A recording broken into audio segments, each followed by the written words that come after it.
मित्रांनो, तुम्ही जर या चॅनलवर नवीन आला असाल तर चॅनलला लाईक आणि सबस्क्राईब करायला विसरू नका आणि बेल आयकॉन प्रेस करायला विसरू नका, म्हणजे माझ्या सर्व व्हिडिओची नोटिफिकेशन तुम्हाला लगेच कळेल। मित्रांनो, माझं नाव संजय आहे आणि ही घटना माझ्यासोबत काही वर्षापूर्वी घडली आहे। तेव्हा मी कॉलेजला होतो। आम्ही 7 मित्रमैत्रिणी होतो। आम्ही 7ही मित्रमैत्रिणी आमच्या कॉलेजचे तुकार म्हणून ओळखल्या जात होतो। आम्हा सर्वांना ट्रेडिंग आणि जंगलात जाऊन तिथं वस्ती करणं आणि तिथं जेवण वगैरे बनवून तिथं जेवण करणं आणि खेड्यापाड्यात इकडं तिकडं फिरणं, काही डोंगराळ भाग बघणे हे सर्व आवडायचे। आणि एका दिवशी तसाच एक दिवस निघून आला आणि सर्वांनी ठरवलं फिरायला जाऊया आणि काहींनी फिरायला जायचं ठिकाणही निवडलं आणि ठिकाण होतं पनवेल जवळील अभयारण्य। आणि हे अभयारण्य जवळच असल्यामुळे सर्वांनी तिथंच रात्री काही जेवण वगैरे बनवू असा बेतही आखला होता। आमच्यापैकी समीर नावाच्या आमच्या मित्राने तिथं जाण्यासाठी एक कार ही भाड्याने सांगितली आणि सर्वांना सांगितले त्याच्याच घराच्या समोर उद्या 10 वाजता भाड्याने सांगितलेली त्याची कार येणार। आणि त्याच्या दुसऱ्या दिवशी समीरने म्हटल्याप्रमाणे भाड्याने सांगितलेली ती कार समीरच्या घरासमोर आली। आता कॉलेजला सुट्ट्या लागल्या होत्या म्हणून समीरसह सर्वांच्या घरच्यांनी त्यांना बाहेर काही दिवस फिरायला जायची मोकळीक दिली होती। आता समीर त्याची पूर्ण आवरावर करून त्या कारमध्ये येऊन बसला आणि सर्वांना तिथं फोन करून बोलवू लागला। एक एक करून सर्व येऊ लागले आणि आता सर्वच गाडीजवळ येऊन पोहोचले आणि आता सर्वच आनंदित होऊन प्रवास करू लागले। आमच्या कारचे ड्रायव्हर काका त्यांच्या चेहऱ्यावरून खूपच अनुभवी वाटत होते आणि गाडीच्या वेगावरून असं वाटत होतं त्यांची ड्रायव्हिंग ही प्रभावी आहे। आम्ही काही वेळातच पनवेलच्या काहीच लांब असलेल्या अभयारण्यात येऊन पोचलो। सर्वांनी काही आजच्या जेवणाचे सामानही सोबत आणलं होतं। चिकन हे पार्सलच आणलं होतं, फक्त भाजी बनवायची होती असं सर्वांनी सोबत सामान आणलेलं होतं। आता सर्वच एक एक करून त्यांनी घरून आणलेलं सामान गाडीतून काढू लागले आणि आता सर्वांनीच पूर्ण सामान गाडीतून बाहेर काढले। आमची गाडी समोर त्या अभयारण्यात जाऊ शकत नव्हती कारण खूप दाट झाडीझुडपी होती आणि त्यातच वळणाचा रस्ता होता, म्हणून त्या काकांनी तिथंच आमची गाडी उभी केली आणि ते काकाही आमच्यासोबत येऊ लागले। आम्ही आता सर्वच काही गप्पा गोष्टी करत त्या अभयारण्यात समोर जाऊ लागलो। त्या अभयारण्यात पाखरांची किलबिल आमच्या सर्वांच्या कानावर पडत होती। काही झाडाझुडपातून माकडं उड्या मारत होती। असं निसर्गरम्य वातावरण बघून सर्व एकामेकांना म्हणू लागले, एवढं चांगलं आपल्याच पनवेलच्या जवळ अभयारण्य असून आपण एकदाही इथं आलो नाही। सर्वांना आश्चर्यच वाटत होतं। आता सर्वजण बोलता बोलता खूपच लांब आले। आता काही वेळ विश्राम करूया असा सर्वांनी निर्णय घेतला आणि तिथं काही वेळ विश्राम केल्यानंतर आम्ही सर्व पुढच्या रस्त्याने निघालो। आता आम्ही काहीच लांब आल्यावर त्या घनदाट जंगलात एक मनमोहक जागा सापडली आणि ती जागा सर्वांनाच आवडली आणि आमच्या गाडीच्या ड्रायव्हर काकांना सुद्धा। एका बाजूला डोंगर होता आणि मोकळीक जागेच्या आजूबाजूला झाडांची गर्दी आणि काहीच समोर एक नदी होती आणि तिथलं शांत असं वातावरण होतं। बघता बघता संध्याकाळचे 4 कधी वाजले आम्हाला कळालेही नाही आणि आता सर्वांनी त्याच जागेवर रात्रभर थांबण्याचा विचार केला आणि आपापले तंबू काढून तिथं उभारण्याला सुरुवात केली। आणि बघता बघता सर्वांच्या मदतीने तंबू उभारण्याचे कामही पूर्ण झाले। आता आमच्याच काही 2 मित्रांनी आमच्या जवळील भांडे घेऊन समोरील नदीमधून पिण्याचे पाणी घेऊन आले। तोपर्यंत आम्ही तिथं काही सतरंजा आथरून गप्पा गोष्टी करू लागलो।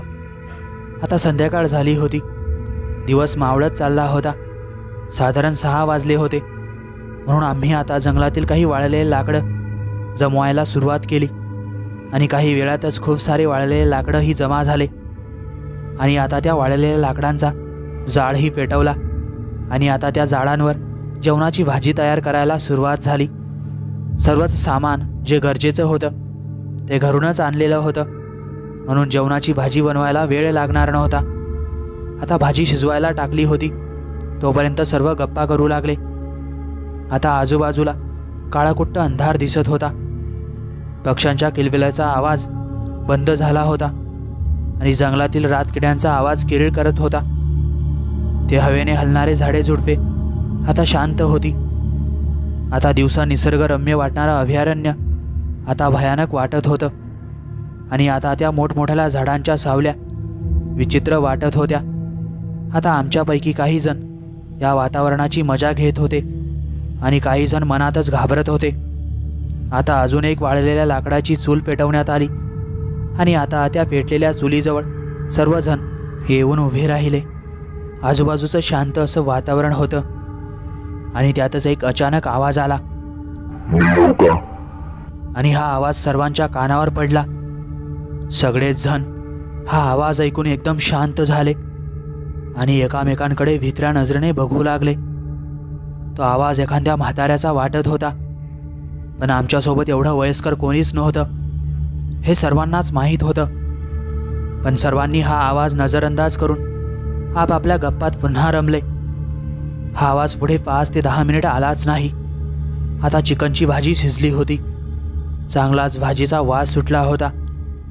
आता घरून आणलेल्या चपात्यांचा टिफिन बाहेर काढण्यात आला. घरून बॅटरीचा कंदील सोबत आणलेला होता, तोही बाहेर काढण्यात आला. आता सर्वजण जेवण करायला गोलाकारात करून बसले आणि आता भाजी वाढायला सुरुवात झाली. आता सर्वच जेवण करू लागले आणि त्यातच कसला तरी आवाज झाला आणि चिकनची भाजी ज्या चुलीवर ठेवली होती जणू त्या चुलीला कोणीतरी लाथ मारली. त्या चुलीत पेटलेले ते लाकडं इकडे तिकडे जमिनीवर पसरले. आम्ही पुन्हा एकदा ते जळालेले लाकडं त्या चुलीत आणून टाकली. हे काय झालं होतं हे कोणालाच कळालं नव्हतं. एखादा जंगलातील प्राणी वगैरे असेल, आपलं लक्ष नसताना सरकन गेला असेल असा विचार करून पुन्हा एकदा सर्वजण जेवण करायला बसले आणि त्यातच अजून पुन्हा एकदा झाडावरून आवाज आला, मी येऊ का?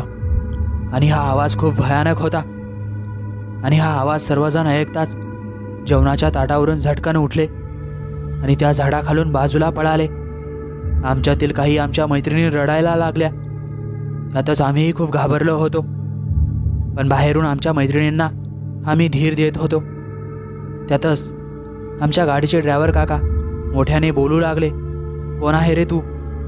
आणि बाहेर ये, आम्हाला घाबरू नको, असं त्या काकांनी म्हणता झाडावरून एक विचित्र हसण्याचा आवाज आला आणि हा हसण्याचा आवाज खूपच भीतीदायक होता.